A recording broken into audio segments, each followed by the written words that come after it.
All right, Mr. Taliaferro TV, how's everybody doing out there? Now, this is going to be a very in-depth video. I want to say this one's going to go over 10 minutes, so if y'all got time, please tune in. This is going to be fun, a fun video for you guys. And I do want to set off a disclaimer before I get into what Maul of the Joe Budden podcast said.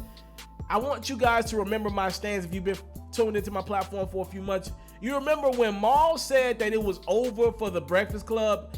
I was the person who said, look, Maul, I get it, you're on a podcast, but to say it's over for the Breakfast Club, I don't think you're in a position to say that. First and foremost, the markets that they're in is phenomenal. We haven't seen this happen with Urban as a recent. I don't think we ever seen what the Breakfast Club is doing with Urban. Let me set off this disclaimer. The Breakfast Club, from an interview standpoint, is still, to me, it's must-see TV. I watch so much of their content. From the interview standpoint, I love their interviews. I think they're better than anyone. I think Charlamagne might be the best of our generation at interviews, and he's climbing up that all-time tree for interviewer, just as an interviewer. I got nothing but respect and admiration for Charlamagne, but I got to get to the realness of this video. So Joe Budden was obligated. He has a new show called State of the Culture with Revolt that's airing, I believe, next week or sometime like that. He is obligated to do a Breakfast Club interview. The only reason why I said that is because he said he wasn't doing any more radio interviews. He had to do one. He did the Breakfast Club to promote the show. Now, the first thing I noticed out of the gate, if you watch this interview, you would notice the same thing. Charlamagne was very aggressive.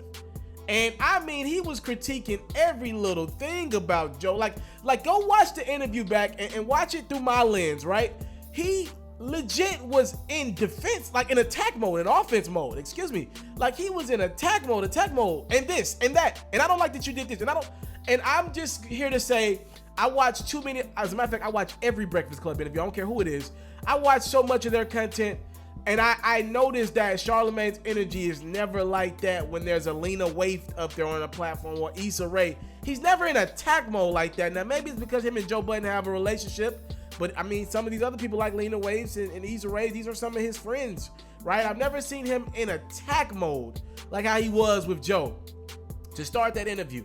So I noticed that. And that energy spirted over. And you could tell Charlamagne had been thinking about what Maul said about him for months now. Remember, Charlamagne has been on Joe Budden's podcast, because I watch that every week as well. He's been on the podcast a couple times, and he's one of their most highly viewed videos, right?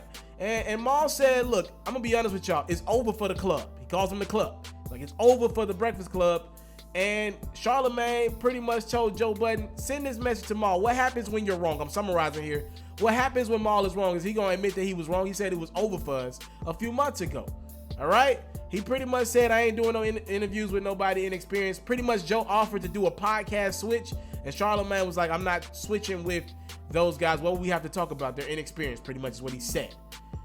So Maul finally gave a response this week on the Joe Budden podcast. And I do want to set off another disclaimer. When I put these quotes on the screen, it's the bulk of what someone said, meaning I didn't state every line that Maul said because it's a lot, but I got the meaning, and I didn't in any way compromise what Maul meant by his statements, and I tried to quote as many lines as possible.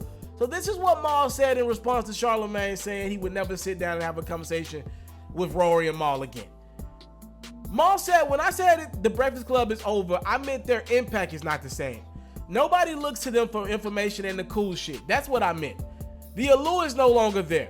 When a nigga start going to numbers, you reaching. I know when I walk outside and I ask a nigga the last time they watched the Breakfast Club, they can't answer me.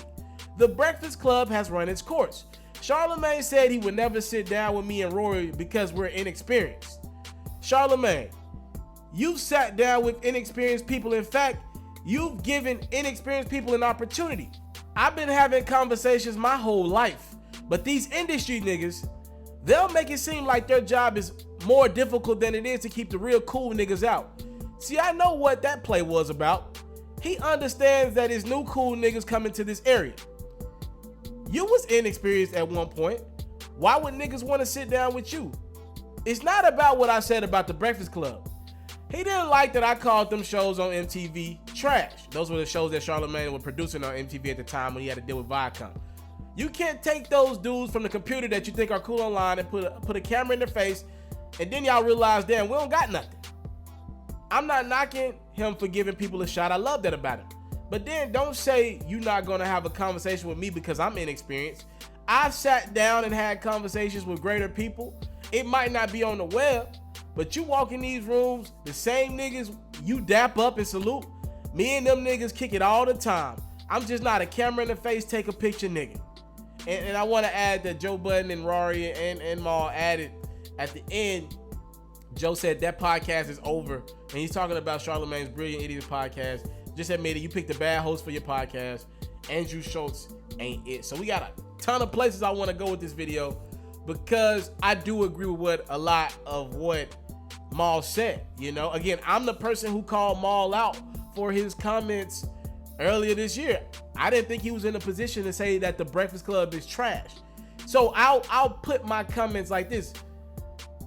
The interviewing aspect of the Breakfast Club, their bread and butter, is better than it's ever been. They're doing more views in 24 hours than they've ever done. Let's make that clear. They're still the go-to place for urban media, and we need them in the culture. But the actual radio show, it's not good right now. And I say that respectfully. I'm somebody who I just consume content, whether it's good or bad. Like I don't make money off anybody's platform. Like I don't get paid by anyone. I just tell you as a fan what I see. Everyday struggle. I can't get through an episode. I can't watch it. It wasn't like that before Joe left. I'm just telling y'all how it is. In regards to this podcast, this radio show, I used to watch anybody that knows me knows I watch the Breakfast Club every day of my life. I find myself barely being able to get through the show anymore. Like it ain't good. They're uninformed about music. You're the top radio station in the country for urban. And y'all know nothing about new music. Y'all know nothing about the artists that put out music. They know, I'm sure Envy or Charlamagne probably know less than 2 or 3 Kodak Black and NBA Youngboy records. That's embarrassing. They're rap. They're hip hop. They only know stuff that gets mainstream now. And I get it. They're in different positions. But I want radio personalities in those positions that actually consume music. That's why I never just shit on Rosenberg like that, because he knows more music that's coming out than all of them. And that, I'm not saying Rosenberg's that informed with music, but he at least knows a lot of the music that's coming through the streets. Like, yo, the show is not great anymore in regards to the interviews. They're still phenomenal, but everything else is just not great content. I would argue that Angela Yee knows more music that's on the streets than Charlamagne or DJ Envy. And Envy's a DJ. That's ridiculous. What Maul was speaking on, trust me, I got the rap for Charlamagne this year. This ain't no hate towards him. Y'all remember I called the Breakfast Club. I knew somebody there. They put me on hold.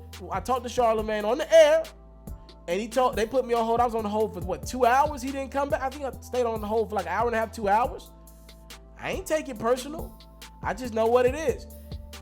Maul is right. Charlamagne gave opportunities to people who were inexperienced. I think a lot of the people he done gave opportunities to, they've been whack and trash. I think he likes giving people opportunities to industry people. It's ridiculous to me. Maybe the most powerful man in hip-hop media ain't even looking to the streets, and he came up through the radios and through the streets, and he's an internet content type person. I got nothing but love and respect for Charlamagne. I'm venting right now. He's an internet person, and the fact that he doesn't go reach the streets when you know he understands the internet grind and how big the internet was to the Breakfast Club's success.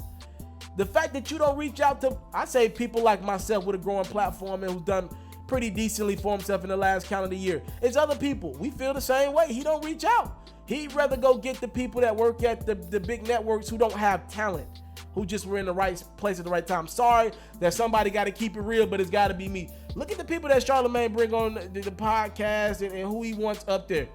Man, these people the young ones at least, not the people who respect and years in the game. The young ones ain't really got talent like that. We all know that. We get the game. We know y'all don't want people like us on. We get it. We young threats to the establishment. Academics fan base where he done grew, a threat to what Charlamagne done grew. And I'm not even the biggest academics guy. I'm just telling y'all the truth of the matter. He's a threat to what he's grown. And the streets are talking. People are talking about the Joe Budden podcast in the streets. As a fan, what I see, when you want to watch an interview, of course you're going to the Breakfast Club. They're still dominating that space right now. No one's close. But when Drake disses Pusha T, when Pusha T disses Drake, right? When Eminem disses someone, we're thinking Joe Budden. I'm just being honest. As a fan of hip hop, which is what I am to the core, I want to hear what Joe had to say about that. I want to hear what the Joe Budden podcast, Roy and Molly Company, I want to hear their 3 opinions on it before I even want to hear Charlamagne's, because I just know they're not informed in that space. They don't live in the rap world. They don't listen to music like that in regards to the new people that are coming out with music. Or at least they don't talk about it on the platform. They never talk about new artists on the platform. It's a celebrity news platform. So I'm just being honest. And it's radio. They got things that they got to abide by. It's radio. I get it. And I'm not mad at that. But let's just keep it a G. What Maul was trying to explain was, what do the streets say? The streets know conversation. And the streets know what's building, and the streets don't lie. In the streets, people love the Breakfast Club interviews. But after they watch that interview, they want to hear what Joe had to say about it, not what Charlamagne might have said during the interview. Thank y'all for the time, love, and support. Maul and shit, I want to say myself, because I didn't talk for a little minute. Maul and Mr. Taliaferro got what they had to say off their chest. I've been holding that back for a little minute. I didn't even feel like it was needed for me to say what I had to say, because maybe I want to work with Charlamagne down the line when I get bigger, because apparently I'm not big enough to even require a 4-minute conversation with him. But it looks like Maul got enough of Charlamagne calling him inexperienced and pretty much said he wouldn't sit down with him. And the two had an exchange, and Maul got what he needed to get off his chest. What y'all think about all this? Talk to me in the comment box below. I'm out. What up, Pharaohs? I decided to step my game up again. I've created a music reaction Instagram page. That way, you guys can be up to date on some of the latest new music in the atmosphere. And you guys can also send me some of your music as well. And you will get Mr. Taliaferro's first reaction to your record, for good or for bad, or an artist that we talk about on my platform's music, for good or for bad. Again, follow me on Instagram, Mr. Taliaferro TV. Again, that's Mr. Taliaferro TV. And you get more of yours truly.